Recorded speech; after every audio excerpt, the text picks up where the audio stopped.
Assalamualaikum warahmatullahi wabarakatuh. Kita kembali lagi dengan pelajaran seni budaya.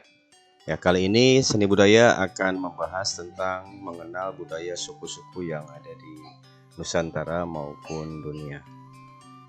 Yang pertama adalah suku Anak Dalam. Ya, suku Anak Dalam ini berada di pedalaman hutan Jambi. Suku Anak Dalam ini juga dikenal dengan suku Kubu atau Lubu, dan konon katanya suku ini merupakan salah satu suku tertua yang ada di Indonesia. Suku Anak Dalam adalah orang-orang rimba yang memiliki tradisi unik yang bernama Malangun. Malangun adalah tradisi meninggalkan kampung halaman karena ditinggal mati oleh keluarga. Malangun juga berarti hidup mengembara di dalam hutan. Suku Anak Dalam percaya bahwa penyebab kematian karena gangguan roh jahat.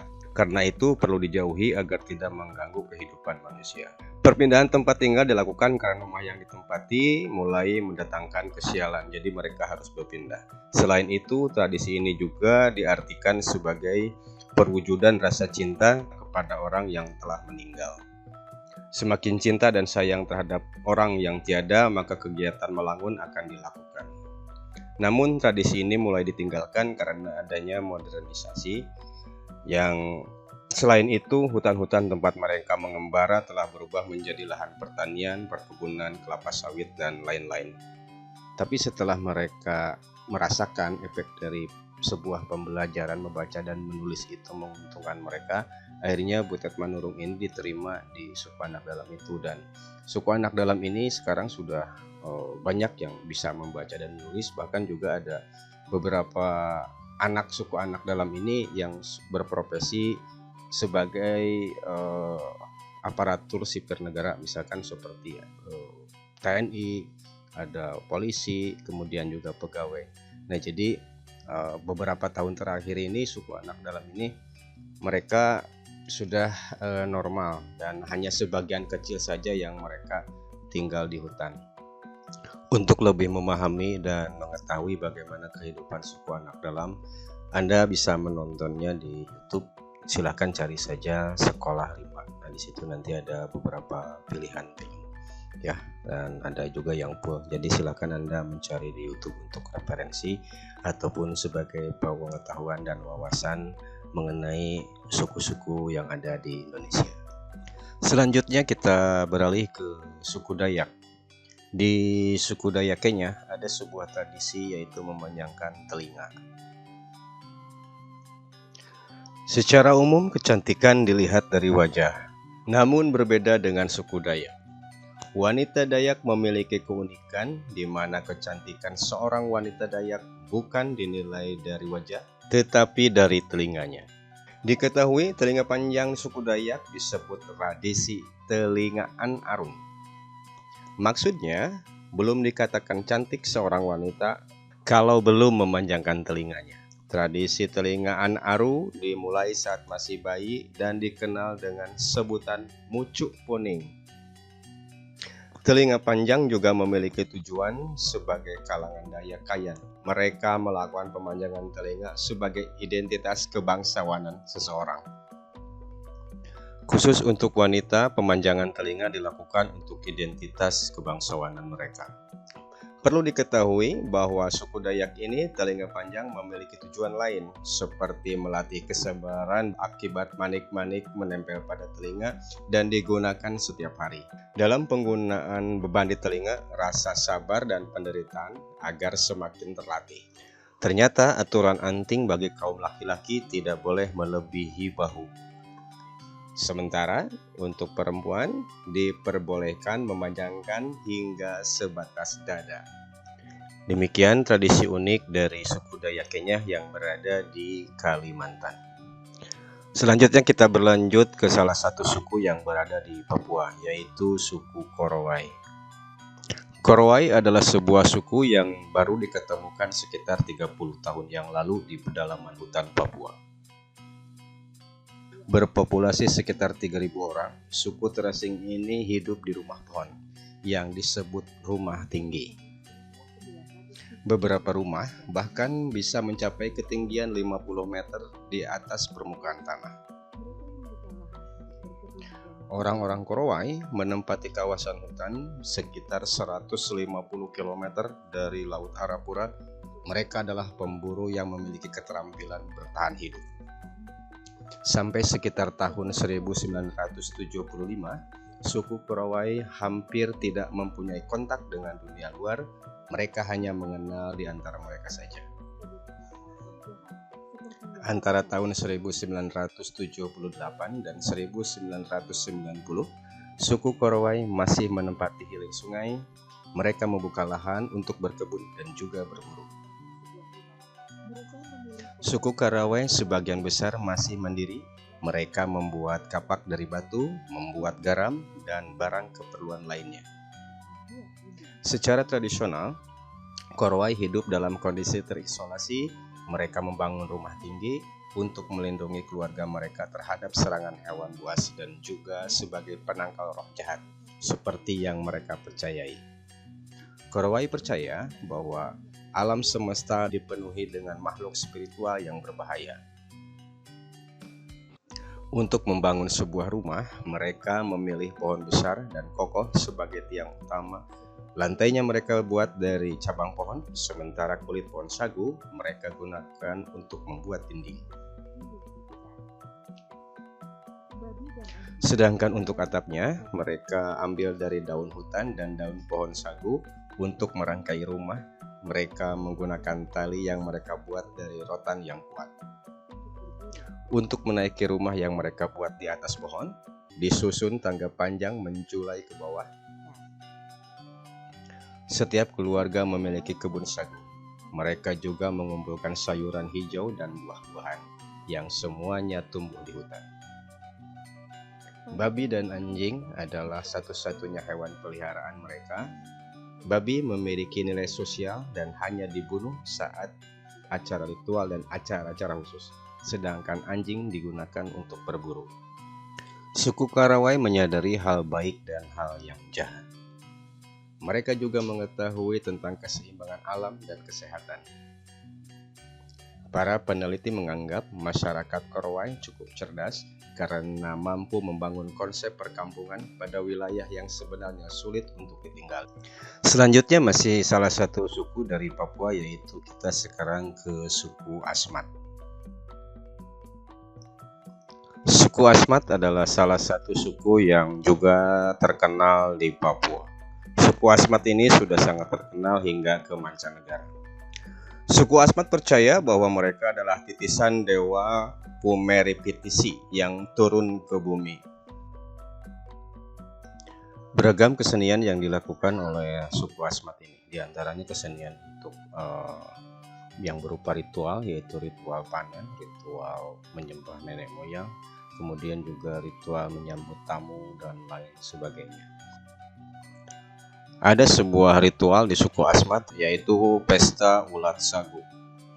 Puncak dari ritual Firau atau Lajib dikenal dengan pesta ulat sagu adalah berupa nyanyian dan tari-tarian yang diiringi dengan alat tabuhan bernama tapu.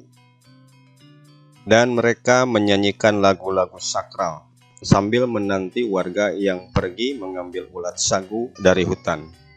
Jadi mereka menunggu para kawan-kawannya yang mengambil sagu, dan sebagian lagi mengadakan ritual agar panen sagu di daerah mereka berlimpah. Tarian ini adalah sebuah ritual yang bermakna pengucapan syukur atas masa panen sagu dalam masyarakat Asmat.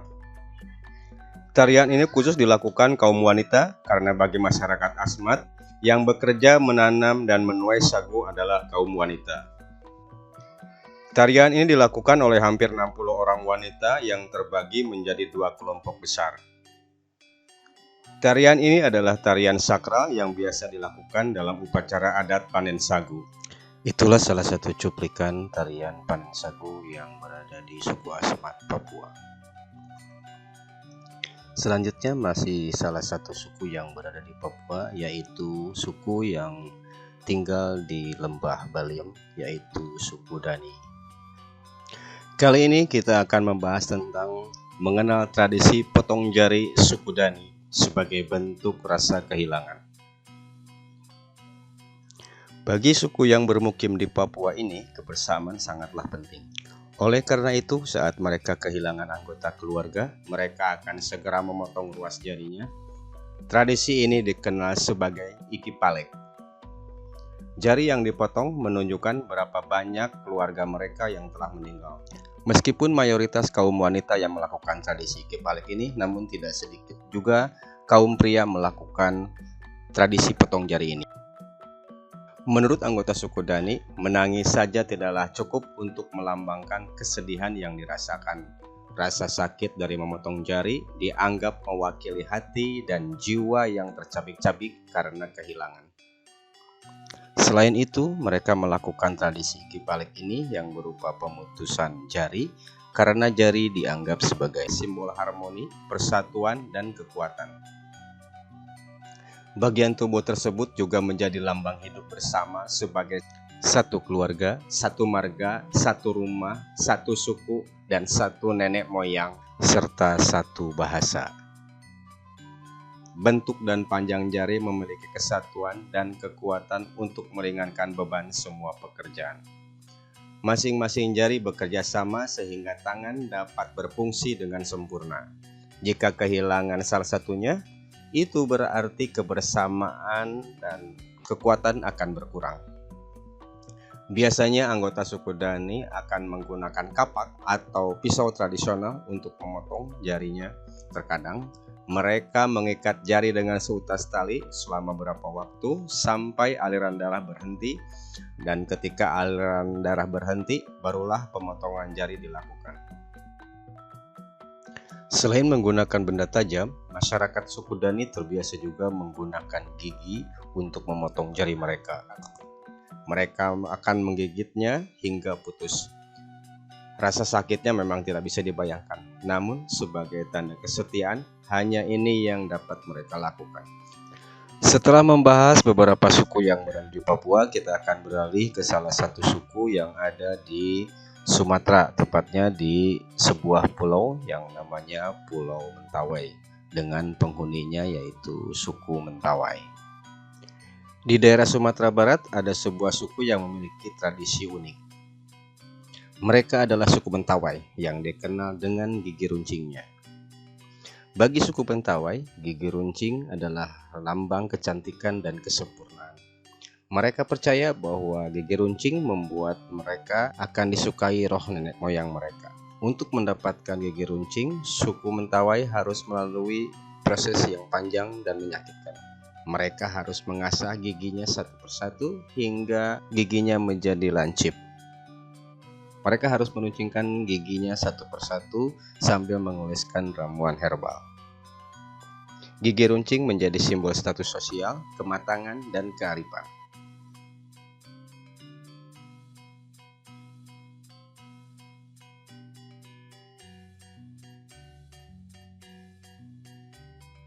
Setelah kita membahas beberapa suku yang ada di Indonesia, sekarang kita akan membahas beberapa suku yang ada di luar negeri.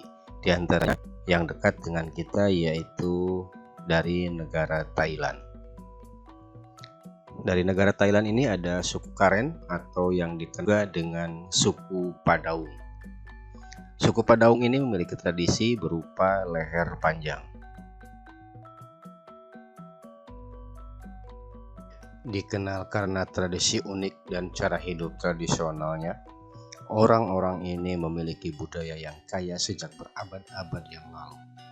Sebuah suku minoritas yang memiliki sudut pandang berbeda mengenai arti sebuah kecantikan serta keanggunan.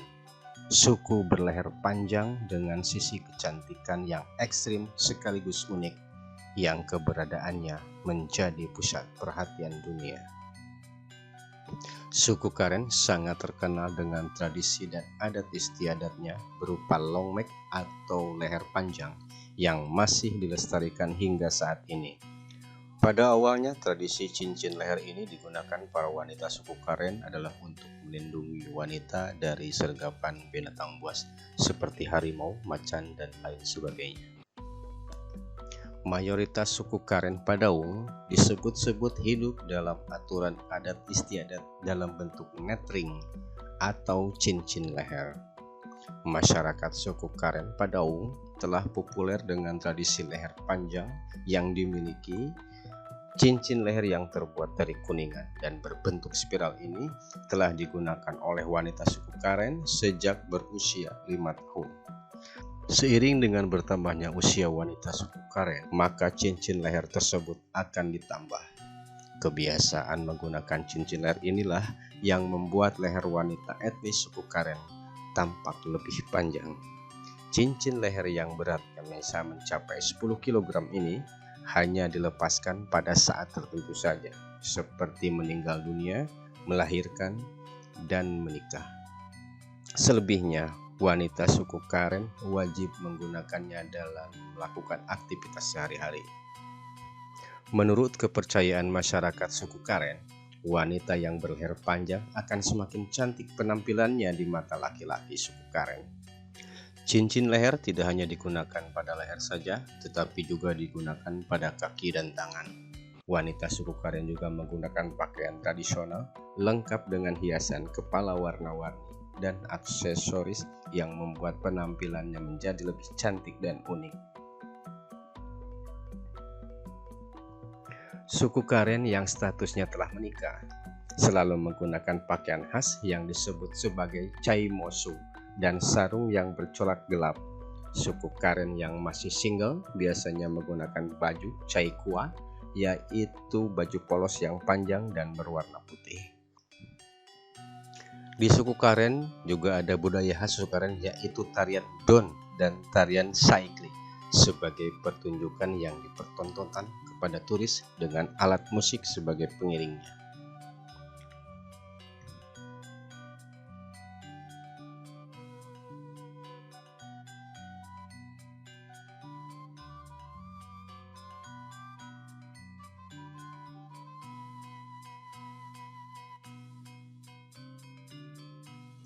Berikutnya adalah suku Sentinel dari India. Suku Sentinel adalah salah satu suku yang tinggal di Pulau Sentinel Utara, salah satu pulau di Kepulauan Andaman di Samudra Hindia. Suku ini telah hidup di pulau tersebut sejak 60.000 tahun yang lalu dan tak pernah melakukan kontak dengan dunia luar. Mereka menolak kontak dengan orang asing dan akan membunuh siapa saja yang memasuki wilayah mereka. Suku Sentinel adalah bagian dari kelompok suku Andaman yang terdiri dari beberapa suku asli yang tinggal di Pulau Andaman dan Nicobar yang termasuk wilayah India. Suku-suku ini memiliki ciri fisik yang mirip dengan orang Afrika atau Australia dan diyakini berasal dari Afrika sekitar 60.000 tahun yang lalu dan tiba di India melalui Indonesia. Suku Sentinel pertama kali diketemukan oleh orang Eropa pada abad ke-18 ketika sebuah kapal Inggris melihat cahaya di Pulau Sentinel Utara. Namun mereka tidak memasuki pulau karena takut akan bahaya yang akan menimpa mereka. Pada tahun 1867, sebuah kapal dagang India terdampar di pulau ini karena badai dan diserang oleh sekelompok suku Sentinel.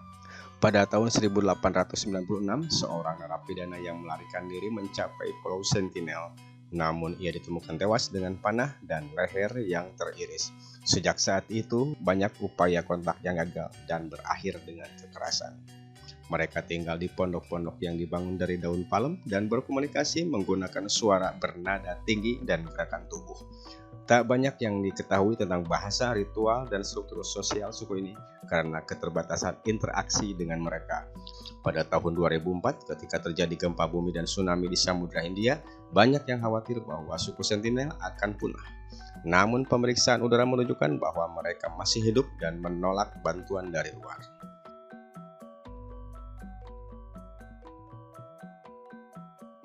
Sekarang kita beralih ke salah satu suku yang ada di benua Afrika, yaitu Ethiopia. Di Ethiopia ini ada sebuah suku yang bernama suku Bodi. Banyak orang di dunia yang berlomba-lomba untuk mendapatkan berat badan yang ideal. Bukan hanya wanita saja, tapi pria juga ikut menjaga postur tubuh agar tetap ideal demi berbagai alasan. Suku ini memiliki hal unik yang justru memilih hal sebaliknya. Bagaimana tidak, semua pria suku Bodi bersaing untuk menjadi pria tergendut saat upacara KE. Upacara tersebut merupakan upacara tahun baru bagi suku Bodi Ethiopia. Suku yang mayoritas petani dan peternak ini merayakan kecintaan mereka pada perut buncit besar selama festival tahunan tersebut. Para pria dengan perut terbesar dinobatkan sebagai Batman atau pria gemuk tahun ini. Dengan gelar ini, mereka akan mendapatkan rasa hormat dari seluruh suku selama seumur hidup. Cara mereka untuk menjadi gemuk dan buncit juga terbilang unik. Mereka akan diberikan waktu selama 6 bulan untuk meminum susu yang bercampur dengan darah sapi mentah dan madu, agar mereka dapat gendut lebih cepat. Darah yang mereka ambil dari sapi tersebut dilakukan dengan cara melubangi pembuluh darah di bagian leher sapi dengan menggunakan tombak. Setelah mendapatkan sepanci darah segar, bagian luka tersebut mereka tutupi kembali dengan tanah liat. Setiap keluarga diperbolehkan untuk menghadirkan seorang pria untuk mengikuti tantangan ini. Selama proses pengemukan tersebut, para pria suku Bodi akan berhenti melakukan aktivitas fisik apapun, dan mereka akan menghabiskan waktunya berada di dalam gubuk. Biasanya saat matahari terbit, mereka disajikan semangkok susu dan darah sapi sebanyak 1-2 liter.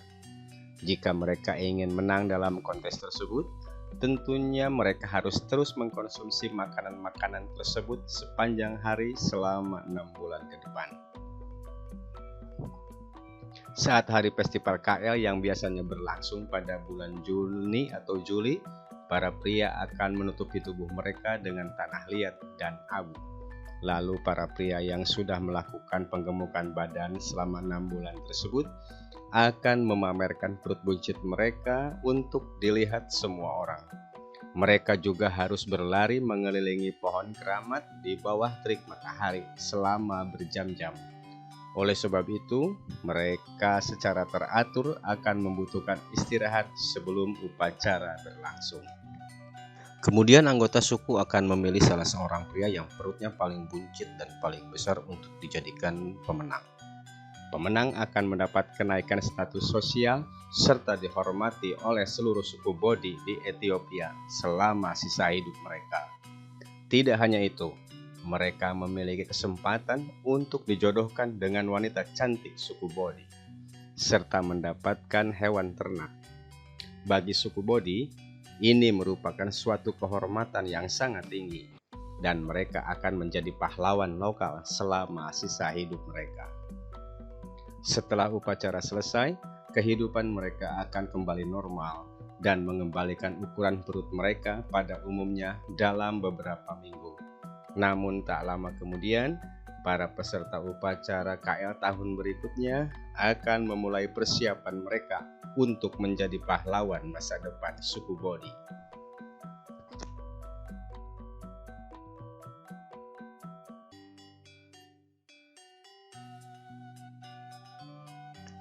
Masih di negara yang sama, yaitu Ethiopia. Kali ini kita akan membahas suku Mursi yang berada di pedalaman negara Ethiopia. Hidup berdampingan dengan alam dan jauh dari pengaruh dunia luar, wanita yang mendiami wilayah ini memiliki standar kecantikan tersendiri. Berbekal warisan leluhur, tradisi yang aneh dan menyakitkan ini lestari hingga sekarang. Suku Mursi merupakan sebuah kelompok etnik penggembala Neotik yang mendiami wilayah terpencil, tepatnya di sebelah selatan Ethiopia, Lembah Omo.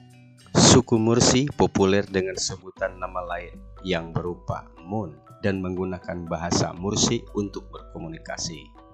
Suku yang hidup di alam liar ini menganut kepercayaan berupa animisme dan sebagian lagi beragama Kristen. Suku Mursi tumbuh dengan budaya lokal, adat istiadat, dan tradisi menarik yang masih dilestarikan hingga saat ini. Hal menarik dari aspek kehidupan wanita suku Mursi adalah bibir lebar, lengkap dengan plat bibir yang menjadi lambang kecantikan abadi dan identitas kedewasaan. Rekam jejak sejarah liplet atau piring bibir yang digunakan oleh kaum wanita suku Mursi telah ada sejak lama. Suku Mursi sendiri telah menerapkan pemasangan liplet ini pada seorang gadis yang telah memasuki usia 15 tahun hingga 17 tahun. Bibir gadis yang telah masa pubertas ini akan diiris pada bagian bawahnya dengan ukuran 1 cm untuk diletakkan liplet dari plat kayu atau tanah liat. Setelah 2 minggu hingga 3 minggu, bibir wanita suku Mursi akan diletakkan dengan piring bibir yang ukuran diameternya lebih besar lagi dari ukuran sebelumnya. Setelah dari tanah Afrika, kita akan beralih ke Amerika Selatan, tepatnya ke negara Brazil. Di negara Brazil ada sebuah suku yang namanya suku Awa atau lebih dikenal lagi dengan sebutan suku Kingu. Suku Singu adalah kelompok pribumi yang mendiami wilayah Amazon dan merupakan bagian dari keragaman etnis dan budaya yang dimiliki negara Brazil. Keunikan suku ini adalah semua orang yang ada bertelanjang alias tidak memakai pakaian. Mereka hanya memakai sedikit kain di bagian kemaluan, bagian leher, bagian tumit, serta bagian perut mereka. Sementara untuk bagian yang paling sensitif dan bagian dada, mereka tidak menutupnya sama sekali. Suku Singu mendiami sekitar Sungai Singu, sebuah anak sungai yang sangat penting dalam sistem sungai Amazon, terletak di wilayah tengah Brazil. Suku Singu hidup dalam pola sosial yang berpusat pada keluarga besar dan masyarakat yang luas. Mereka tinggal dalam desa-desa yang berbeda dan masing-masing desa memiliki kepala suku atau pimpinan yang dihormati. Sistem kekerabatan dan struktur sosial merupakan pegangan bagi kehidupan mereka sehari-hari untuk menjalin komunikasi antar suku di antara mereka. Suku Singu hidup dalam masyarakat tradisional yang berbasis hanya pada pengetahuan lokal tentang alam dan sumber daya alam. Mereka hanya mengandalkan pertanian, perburuan, dan perikanan sebagai mata pencaharian utama. Dengan memberikan tato pada tubuh, diyakini kekuatan di alam akan masuk ke dalam raga. Uniknya, pemberian tato dilakukan dengan cara yang tradisional sehingga bakal memberikan rasa sakit yang luar biasa. Salah satu budaya mereka yang menarik disebut dengan Kwaru. Ritual Kwarup dilakukan untuk menghormati para arwah, para pemimpin, dan juga para leluhur yang sangat mereka hormati. Upacara ini merupakan momen upacara yang sangat penting dan dihadiri oleh berbagai suku yang ada di sekitar suku Kingu. Ritual Kwarup juga merupakan elemen penghormatan dan rasa terima kasih terhadap alam, serta upaya mempertahankan hubungan harmonis dengan lingkungan sekitar mereka. Sebelum upacara Kwarup, lokasi di mana upacara akan dilaksanakan perlu disiapkan dengan baik. Tempat upacara pun harus disucikan dan dihiasi sesuai dengan tradisi dan adat istiadat suku Singu. Pengecatan tubuh merupakan ekspresi artistik dan spiritual bagi suku Singu. Mereka menggunakan cat alami dari tanaman, buah-buahan, atau mineral untuk menghiasi tubuh mereka. Pola dan warna yang digunakan memiliki makna simbolis yang mencerminkan identitas kelompok, status sosial, dan keterkaitan dengan alam. Pengecatan tubuh juga merupakan bentuk ekspresi kreatif bagi anggota suku Singu. Setiap anggota memungkinkan memiliki desain dan pola yang berbeda yang mencerminkan kepribadian dan kreativitas individu. Menurut mereka, mewarnai tubuh adalah suatu cara untuk memberi perbedaan antara mereka dengan hewan. Itulah kepercayaan yang mereka anut. Acara Kwaru pun dimulai. Mereka menari dengan gerakan khas dan menggunakan alat musik tradisional seperti drum, trompet, dan seruling untuk mengiringi tarian mereka.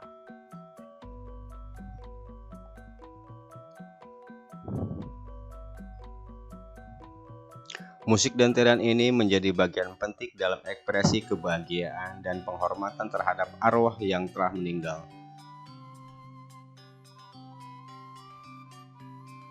Dalam acara juga dibuat patung dari kayu yang mewakili orang yang telah meninggal.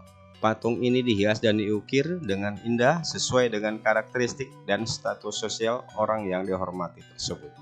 Patung ini akan diberi beberapa simbol penghormatan dan sebagai rumah bagi arwah orang yang telah meninggal. Setelah itu, mereka pun menangisi kayu tersebut. Dalam upacara ini juga dilakukan acara yang disebut huka-huka, yaitu ritual pembuktian kekuatan. Huka-huka merupakan bentuk seni bela diri yang diwariskan dari generasi-generasi pada masyarakat suku Singu. Melibatkan gerakan fisik yang kompleks dan teknik bela diri tertentu yang dipergunakan untuk melawan atau menghindari serangan lawan.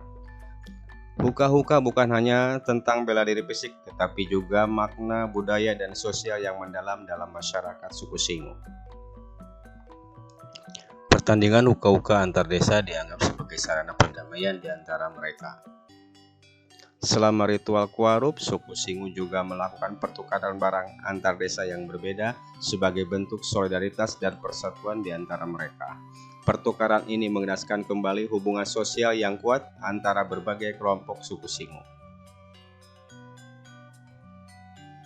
Untuk melestarikan budaya mereka, pemerintah Brazil telah berusaha untuk melindungi hak-hak dan keberlanjutan suku Singu dengan mengikutkan mereka ke dalam beberapa festival-festival internasional.